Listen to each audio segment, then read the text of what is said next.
Does the Bible say that anyone goes to heaven? Continued. So, continuing, let's discuss the events in Revelation chapter 7. First, chapter 7 begins with a discussion of the angels that were holding back the four winds of the earth, verse 1. Then, in verses 4 to 8, John hears the number of those symbolically taken from the 12 tribes of Israel. However, it is worth noting that these tribes do not precisely match those mentioned in the Hebrew Scriptures. See Numbers chapter 1. Finally, after describing the 144,000 in the earlier verses, John discusses a group that could not be counted in verse 9. In verse 9, according to the New World Translation, NWT, it says, "After this I saw, and look, a great crowd, which no man was able to number, out of all nations and tribes and peoples and tongues, standing before the throne and before the Lamb, dressed in white robes, and there were palm branches in their hands." Notice that verse 9 says these are standing before the throne. Where is God's throne? In Isaiah chapter 66 verse 1, NWT, we read, "This is what Jehovah says, the heavens are my throne, and the earth is my footstool. Where, then, is the house that you could build for me, and where is my resting place?" So, according to Isaiah chapter 66 verse 1, God's throne is in heaven. Therefore, this great crowd is standing before God in heaven. However, we shouldn't limit ourselves to drawing this conclusion based on one translation alone. Let's see how this is rendered from the Kingdom Interlinear Translation of the Greek Scriptures, 1969 edition.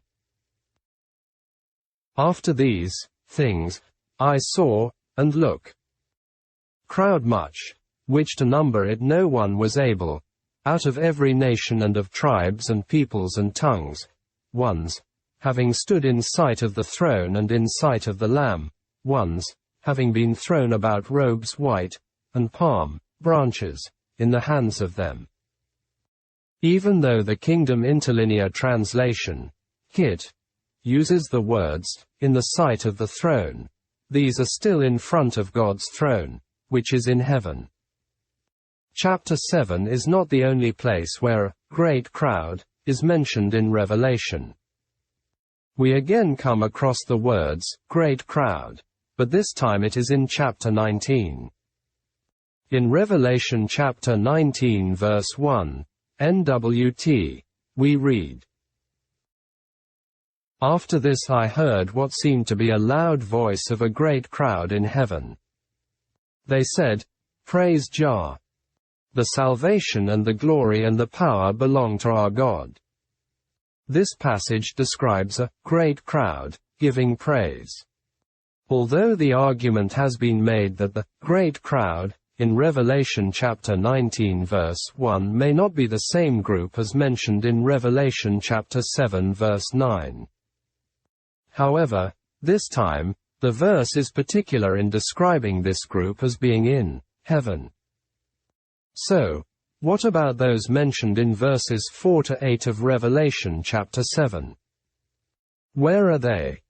Remember that John was called up to view things from a celestial perspective in Revelation chapter 4 verse 1. Therefore, this group and the great crowd are also in heaven. Bottom line, where are Christians going? So, let's begin by returning to that passage from John chapter 14 verses 1 to 4. In that scripture, Jesus said, "In the house of my Father are many dwelling places." The King James translation says, "In my Father's house are many mansions." Whether we use the expression, dwelling places, or mansions, Jesus tells us something about his Father's house. What is this house, and what are these dwelling places? The Dwelling places, or mansions, is where someone lives. So, when Jesus said, "I am going my way to prepare a place for you," he was talking about preparing a place for his Christian followers, his bride, to live. What Jesus said in the first 4 verses of John chapter 14 aligns with Jewish traditions involving betrothals. In an article written by Catherine Parks, she documents the traditional Jewish wedding, which began with the betrothal ceremony after all parties agreed to the marriage. During the betrothal ceremony, the bride and groom would sign a contract, called the ketubah. Afterward, they drink wine to seal the marriage. After the ceremony, the groom would return to his father's house and work to build an addition onto it, preparing a home for his bride. Catherine Parks, Watching and Waiting, Jewish Wedding Traditions in the New Testament. Then, at the end of the betrothal, the groom would return to take his bride home. This tradition should make us think of Jesus's words in John chapter 14 verses 1 to 4.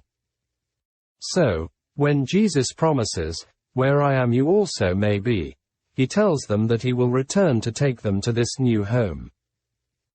Additionally, we know that Jesus ascended into heaven after his death and resurrection, Acts chapter 1 verses 9 to 11. Therefore, when Jesus said, "I am going my way," he was informing his disciples that he was leaving them and going to heaven. So, in heaven, Jesus is preparing a place for his disciples. Further proof that Jesus is taking his disciples to be with him in heaven is his promise, "Where I am you also may be," verse 3. So, in a few words, Jesus promises to prepare a place in heaven for his disciples and return to take them there. These words in verses 1 to 4 of John chapter 14 occurred after Jesus and his disciples had participated in the memorial, where the disciples drank the wine with Jesus. By doing this, the disciples sealed the marriage agreement for the wedding ceremony that would occur later, per Jewish marriage tradition.